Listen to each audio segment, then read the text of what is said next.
అందరూ Apollo fish అంటే రెస్టారెంట్కి వెళ్ళిన వాళ్ళు, బార్లకు వెళ్ళిన వాళ్ళు అపోలో ఫిష్ ఇస్ కామన్. దాని కాస్ట్ ఎంత? కేజీ 70 రూపాయలు. మన దగ్గర తీసుకుంటున్నారు 450 రూపాయలు తీసుకుంటున్నారు. దాని బ్రీడ్ ఏంటో తెలుసా? చైనీస్ గురకలు అంటారు. ఏమంటారండి? చైనీస్ గురకలు. దానికి ఫీడ్ పనిచేస్తుంది. ఎందుకంటే దాని కాస్టే తక్కువ. సో దానికి ఫీడ్ కూడా మనం తక్కువ కాస్ట్ ఫీడే వేయాలి. అది అక్కడ ఆ రకమైన ఫిష్ ప్రోడక్ట్ జనాలకి అందుబాటులోకి తెస్తే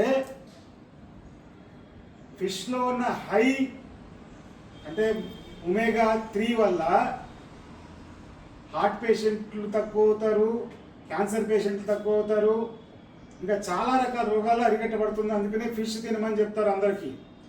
ఆ ఫిష్ కాస్ట్ ఎక్కువ అవడం వల్ల జనాలు దాన్ని అఫోర్డ్ చేయలేకపోతున్నారు.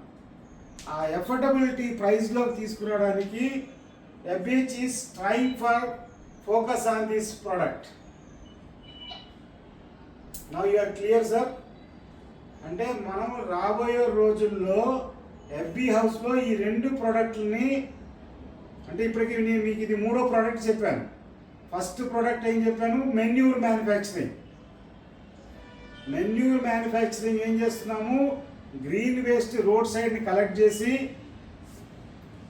దాన్ని అదే రోడ్ సైడ్లో ఒక ప్లేస్లో స్టోర్ చేసి దాని మీద కల్చర్ వేయడం వల్ల హై గ్రేడ్ మెన్యూర్ తయారవుతుంది. అంటే నార్మల్గా రైతులు మెన్యూర్ తయారు చేసుకుంటే అంత గ్రేడ్ రాదు. FBH సపోర్ట్తో FBH ఇచ్చిన కల్చర్ వల్ల హై గ్రేడ్ మెన్యూర్ తయారవుతుంది. సో దాది useful to transforming the poison land to organic land. దానికోసం ఆ కల్చర్ని డెవలప్ చేశారు. సో అది first transforming. We are transforming the land itself first.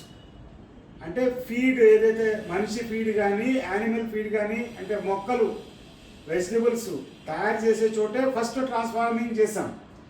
Second transforming ఎక్కడ చేస్తున్నాము? యానిమల్స్ దగ్గర ట్రాన్స్ఫార్మింగ్ చేస్తున్నాం.